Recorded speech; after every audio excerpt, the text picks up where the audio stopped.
Brooke Smith, co-star of ABC's Big Sky. Thank you so much for talking to me today. Thank you so much for talking to me. I got to tell you, before we dive into your excellent Big Sky performance, I'm experiencing all kinds of adjectives right now over talking to Catherine Martin, the girl in the well. I just bewildered, honored, so excited. Are you still, obviously that is a classic film. Are you still embracing that some 30 years later? I guess it is 30 years this year. Yeah, You still yeah, embracing that as part of your legacy? yeah. I think I'm gonna have to embrace that one till the end. Yeah. I mean, and perhaps beyond. I'm not sure what happens then, but yeah. No, I mean, there's nothing bad about it. I'm totally proud to have been a part of it and grateful, and yeah, it's all good. It's such a we perhaps talk about this later, but it's such an odd thing that two prominent stars from Silence of the Lambs have ended up in Big Sky. I And you, of course, agree. you and Ted Levine. Is that right? Yes, Ted. Ted. Yes, Ted Levine. I think he's great too. I've been watching it. Yeah. Yeah, I just wish we could have somehow overlapped, but I guess not. I guess Marilee didn't know that off the wall family. Yeah, right. Like maybe she dated him in high school and then decided, no, Legarsky, he's better. He's probably not a sex trafficking maniac, but you know. Well, we're going to get into Marilee and her choice of men in just a second. But before we do dive into the performance again, I want to talk about this is a different Emmy campaign. I mean, traditional Emmy campaigns sponsored by the studios and publicists and all of that. This is different. You are conducting something that's sort of a do-it-yourself Emmy campaign. You want to talk about that a little bit? Yeah, sure. A couple weeks ago, I all of a sudden thought, wait, when are those deadlines for the Emmys? And I looked and I was like, oh my God, it's in 5 days. So then I thought, oh, I guess I better submit myself, which happens. That's the thing that happens. But I guess the bottom line is I don't have a publicist, and I don't have a lot of money, and these campaigns cost money. And little known fact, or maybe a well known fact, my mom was a publicist, a really sort of legendary publicist, and so I grew up around it and sort of knew what went into it. But I don't know. In the past week, I've kind of turned into her. Oh, wow. I've made lists and just like literally just emailed like, contact at variety.com or Mhm. whatever, and just told them who I was. And what I was trying to do was just get people to look at my work. That's all. That's really Yeah. it. So, but it's been really nice, the response. And I Mhm. don't know, has anyone tried? People have done it before, no? Yeah, absolutely think so. And it's, it can get tricky because it is part of the machine, right? There is such a machine in terms of campaigning and publicity, not just for Emmys, but for Oscars as well. But, sometimes having that, it's something that sets you apart. It's something that's unique because not everybody does this. So, Yeah. yeah. Well, there you go. All right. Yeah. It's funny how everything always, I mean, maybe it's just me, but everything always feels like high school a little bit, doesn't it? Still. Yeah. Yeah, it does. I remember when I was cast in Grey's Anatomy feeling like, oh my God, I'm like in with the cool kids and somebody's going to find out, they're going to find out and they're going to be like, no, you're a freak. You need to go. But so I don't know, even with the machinery of it all, it just makes me anxious. I don't know. Yeah. Well, you are part of the Yeah. cool kids. You've been in everything. I mean, I guess, I don't know. Yeah. Maybe the freaks are the cool kids now. I don't know. Maybe. Maybe. So, what is it about your performance as Marilee Legarsky in ABC's Big Sky that makes you so passionate about seeking this for yourself, about going through this do-it-yourself campaign? um, I think it's because so often I find on television specifically or especially that it's usually I feel like I'm playing one broad stroke of something, Mhm. instead of having all the different dimensions within it. And Marilee just seemed, in terms of my work that I've done on television, like the most sort of multifaceted and just a lot going on. There's a lot Mhm. going on, and her story, her journey is pretty wild too. And what I really love about television is I love actually not knowing what's going to happen next. But I think you feel a little more comfortable when it's David Kelly. Of you course. know? Yeah, because every time I got a new script, I was just like, "Oh my God, I cannot believe what's happening." Right. Not just even in terms of my character, in terms of the whole, I guess their MO is like come for the thriller and stay for the characters, but I Mhm. definitely I dug all of that. So I don't know, I just felt like I really liked Marilee, and I really was proud of the work. So I thought, what the hell? Absolutely. So you get these scripts from David, which are, brilliant sort of edge of your seat, cliffhangery scripts. How do you find your way into the character of who Marilee Legarsky was? Oh wow, that's a really good question. A lot of times there was something very different with David's writing, I have to Mhm. say. And I don't know how to describe it except to say that there's like space in it so that you can bring what you want to it. Mhm. It's sort of more than other things I've worked on. So I'm not really sure what that is, but wait, what was the question? How did you find your Just way into how you oh discovered who right. she was as a person and how you would interpret her? Um, well, I was also really lucky to be working with the people I was working with Mhm. because John Carroll Lynch, who played my husband, is an incredible actor, and Brian Garrity as well. And they would meet me right there. Sometimes you work with actors and they make a lot of choices and they just want to do their choices and not sort of be open to what's happening in the moment, maybe. I don't know. But those two were definitely open to that. And yeah, I'm trying to think of what else. The thing that was different with David's writing is that there's a voice there for sure, and it's not always maybe how it's definitely not how I speak. Mhm. But there was something about just trusting it and just saying the words, Right. genuinely that felt right and sort of helped me discover who she was. So, yeah. So, as you mentioned, Marilee is married to John Carroll Lynch, Rick. No, Hmm. yeah, Rick. Yeah. Um, and I knew first off that he's a bad guy because he was Twisty the murdering clown. He was in Zodiac, Mm, super creepy in Zodiac. But Marilee's journey through the season has her interact with him, and then has a relationship of type with mhm. Ronald, another bad guy of the show. Did you start to think about what happened? Obviously, this is subtext. This is not a part of the story, but did you start to think about what in her led her to these dangerous men, to make these questionable decisions in men? Yeah, I definitely thought about that from the beginning because when I spoke to David on the phone originally, he said he's fascinated with people who marry monsters, Mm, and what do they know, what do they not know, what do they choose not to know, mhm.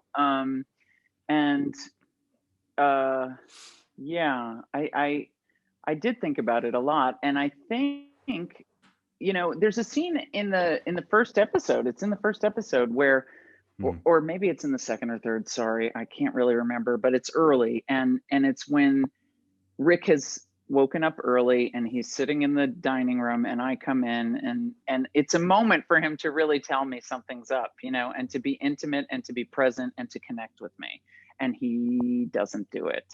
Right. And so then the very next thing that happens is this man comes into her store. That's Ronald, played by Brian, and um, and he's present and he's there and he sees her and he's giving her attention, and she's not getting that in the other place. So Mhm. um, hopefully, moving forward, Marilee will give a little more thought to, you know, maybe it's not enough, for them to Right. just connect. And I mean, oh God, she believes in love though, doesn't she? She does. She She does. does, and that's not bad. It's not bad, but it does put her in the position of having to overlook the warning signs, right? I mean, so many people, not just women, so many people overlook the warning signs that they know that is not right, or I do not feel right in the situation, and they just overlook it because they're so I don't know that she's desperate for love, but she definitely wants it. She wants romance, she wants passion, and she's willing to I interpret it that she's willing to overlook anything she sees to seek those moments. Yeah, I think you're absolutely right. Yeah, it's sad. Yeah, It's a tragedy. The whole thing is very tragic. Her character arc is very it tragic, is. particularly where she ends up. And actually I want to segue into that mid-season finale. I know it's supposed to be the first season finale, but then they tacked on another 6 episodes. So we'll call it the Yeah. mid-season finale. um, Rick, spoiler alert for people who haven't watched a show that aired 6 months ago. Rick Is it is in, 6 months? Oh my or God. sorry, 3 months. 3 months. Okay, good. I I don't know. have I've no lost sense of track. time now. Me So, either. but Rick was shot in the head, and he seems to have gotten amnesia. But there are clues. Marilee picks up on clues, particularly in that last episode, that he is not, he is more than what he says he is. He remembers more than what he does. How did you determine how you were going to play those moments with John? Like what subtleties did you insert into your performance to start to key in, you know, oh, this is not what I think it is. This is not what people think it is. He is actually still there. He does know what he's done. Oh wow, it was really tricky because also the finale was 9, and in 8 Mhm. it was leading up to it, but no one told us what was going to happen, and no one Mhm. ever told us if the amnesia was real or not, Ah, that he was experiencing. So um I just tried to stay open and just keep looking at him, and there's little tells like the fingers, he yeah. taps his fingers, and calling me mother, Mm. not a favorite of Marilee's. um but how weird, right, that comes back. He doesn't remember things that just happened, but then that kind of just happened too. Yeah, so I don't know, I just tried to stay open and sort of just keep looking at him, and I thought, i'm just I didn't decide what I was going to do before I walked in the room. How about that? Right. I did wrestle with it a lot, that final scene, but and she does bring a hammer with her, so clearly it's an option. Um, you know, but I just thought, I'm going to go in there and I'm going to give him a chance to come clean because I Mhm. know he's withholding, and he has been, and he, okay, I'm just going to give him a chance, and if he does, then we'll work through this somehow. But then he says the menopause thing, Mhm. and that's really, that was That's really the the trigger. thing that, yeah, I think so. Yeah. So, It must be intimidating as an actor to have these scripts where you're playing a scene in one script, and then the very next script could pull the rug out from under you completely. As you've talked about with episode 8, and then playing in episode 9, it's a you, as an actor, I'm sure you would like to be able to modulate your performance to know a little bit more about where it goes, but they're not telling you where it goes, right, until you get the scripts. I mean, did you film 8 and then get the script for 9, or did you sort of, when you were filming 8, you knew where 9 was going so you oh, could? that's a really good question. No, you know what? We were not filming because we filmed 9 right after the Christmas break. uh, Right after the okay. holiday break. Hmm. So I had the entire break, which I hadn't seen my family in months. I was up in Right. Canada and separated from them, and they drove up to see me for the holidays. And the whole time I felt like I was preoccupied with what was coming. Um, yeah, so it's interesting. I think I used to feel like I wanted more control somehow. Like I Hmm. wanted to know, well, I might do this, this, and this if I know I'm going here. But the older I get, the more I think maybe life isn't like that. I don't know. Maybe you don't need to know where you're going. I don't know. If you just play the truth of the moment, then, and the moments keep coming, then hopefully it'll just somehow all stack up, you know? Right. Right. Yeah. Yeah. So in that last episode, Marilee, as you've mentioned, brings a hammer to the hospital. So there's something She's not going hanging on. up pictures. No, No, no, no, no, no. She's no. not bringing funny joke. It reminded me of my wife and I just watched Terms of Endearment for Mother's Day. That's our Mother's Day tradition, is we always watch Terms of Endearment. It's one of her favorite Oh, movies. wow. Wow. It's a heavy thing to watch, right? I mean, it's Yeah. cleaning out the tear ducts and all that, but it reminds me of when Deborah Winger goes to the hospital and Shirley MacLaine brings in the grimoire that she has, and they hang it in the room. So you're not going to be doing, Marilee's not going to be doing that for Rick. She's not bringing No. pictures from home and hanging it up in the hospital. Yeah. Um, so obviously she's, I don't know if you want to call it snaps, or she just gives up, or she does what she does. And Mm-hmm. then there's a scene in my head where she's sitting on the hospital bed next to him, and Mm-hmm. she's bloody. Obviously she's holding that hammer, and it's a silent scene for you, right? You don't have any dialogue. What's going through your head at that moment? I mean, at some point I did say, the spider thing, right? I don't know Right, why, right, or yes. Yeah. I don't know why she married the fly. That's what it Right, was. right, That right. was the Yeah. only line. I just felt relief. Mm-hmm. That's all. For her, for Marilee. I just think everything was building, building, building, and that just released her. And that she just started to feel peace come over her, which sounds weird, but that's what I went with, Um, she'll figure out all the other stuff later, I don't know, maybe there's adrenaline or something, I don't know, but I just feel like she set things right. She feels in her mind that everything was wrong, and that there was a morality that was not happening, and that her doing what she did corrected it. Mm-hmm. So yeah. When I've talked to other actors, a lot of actors tend to take things away from a project.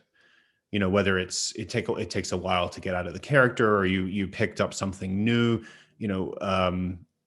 On playing Marilee on Big Sky, did you pick up something that you had not done before, that exercise an acting muscle, to use a phrase, to that you would take forward to your next project? Hopefully, right? Yeah. I was thinking how there's this literal piece that I have where when I read something, I'm just trying to answer everything when I first start working on it. Mm-hmm. And it was actually John who said, "Why do you keep asking everybody?" Every time I'd get a script, I would want to hear from everyone involved, whoever wrote that script. What were you thinking? What were you? And I kept reaching out and asking. And he was like, why are you always asking everybody everything? Like, why don't you just, I guess, trust yourself more or something? I don't know.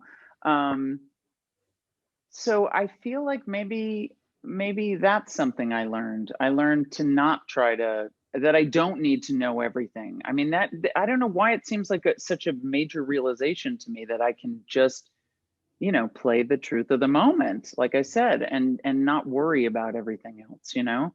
Right. I feel like that's something I really experienced this go round. Trying to think of what else. Yikes. I mean, the COVID of it all was pretty weird, Yes. and I'm not sure how that's going to be moving forward.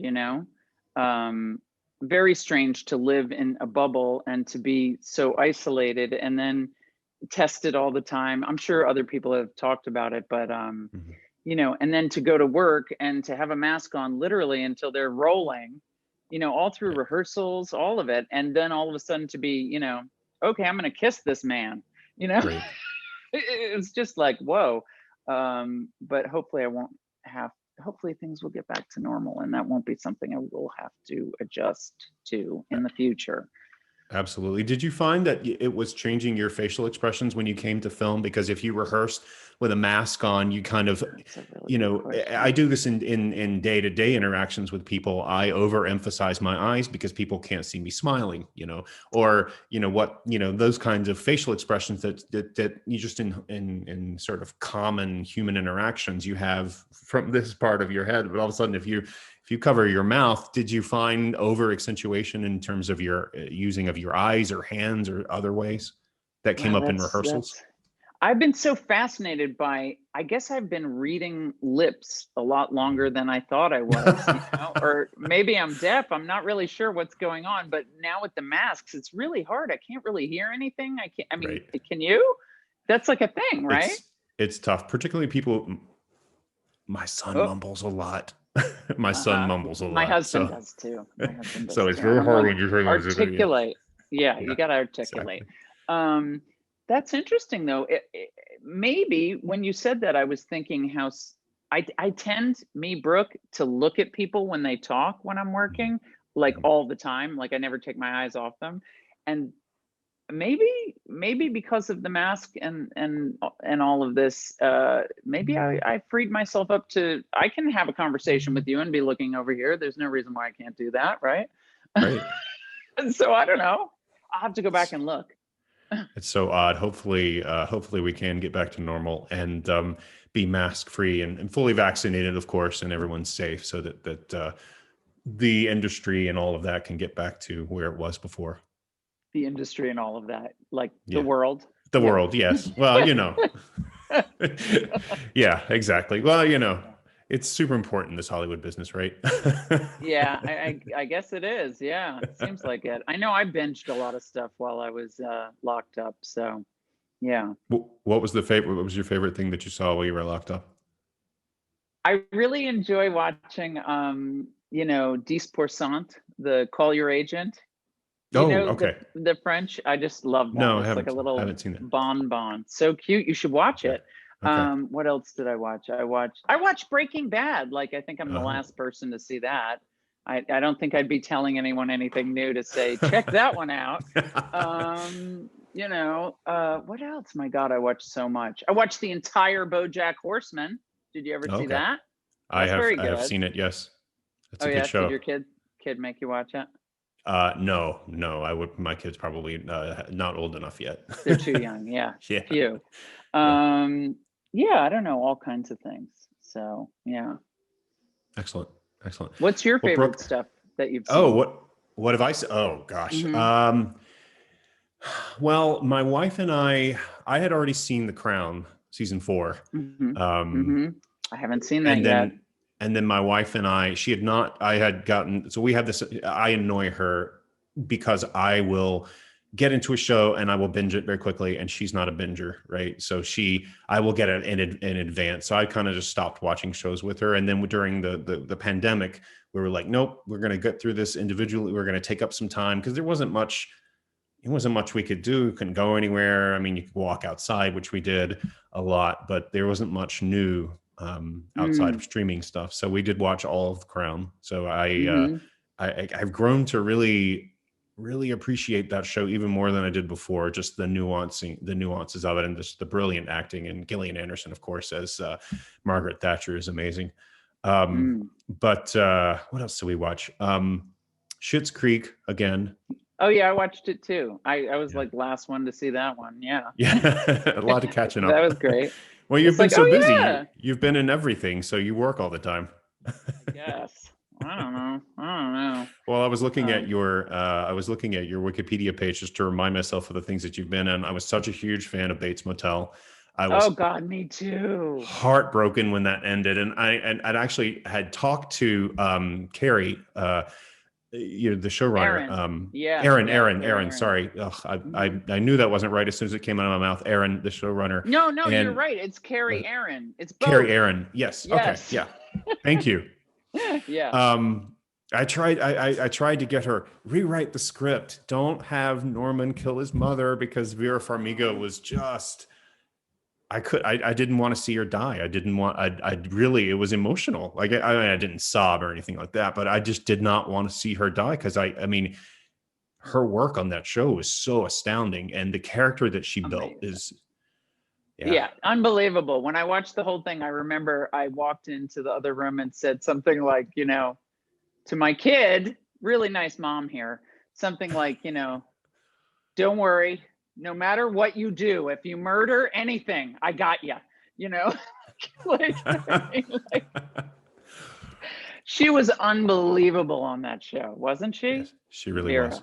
I mean, really, Yeah. really. Yeah. Well, maybe, who knows? Could it ever come back? I guess not. I guess we have to just let things end. Yeah. They leave positive things in our head. Otherwise they continue to Too far, too long. Yes, too far, too long. We won't name the shows that do that. Exactly. Some but are speaking still of on. Yeah, exactly. Speaking of Norman, there are very interesting parallels to Psycho and Big Sky, and again, killing the mother. Like I wasn't ready for that. What's going on with the mom? What's going on with the mom? I know. Valerie, she's incredible too. Wow. She was. Valerie She Mahaffey. really was. Yeah, there were similarities there. Yeah. David's got a Hitchcock thing. Yeah. And what's with there's quite a few wives who find out their husbands are leading secret lives, because then I saw The Undoing and I was like, okay, what's going on here? And Big This Little is a Lies. theme, right? Yeah. Interesting. What's going on with David and Michelle? I don't know. All right. Well, I think those are all of the questions I have for you. Thank you so much for the time. Thank you for the performance. You are really tremendous in this show. Best of luck to you in this season. I know it's tough, but I am 100% rooting for you. Okay, thanks, Clarence. All right. Take care. All right. Bye. Bye-bye.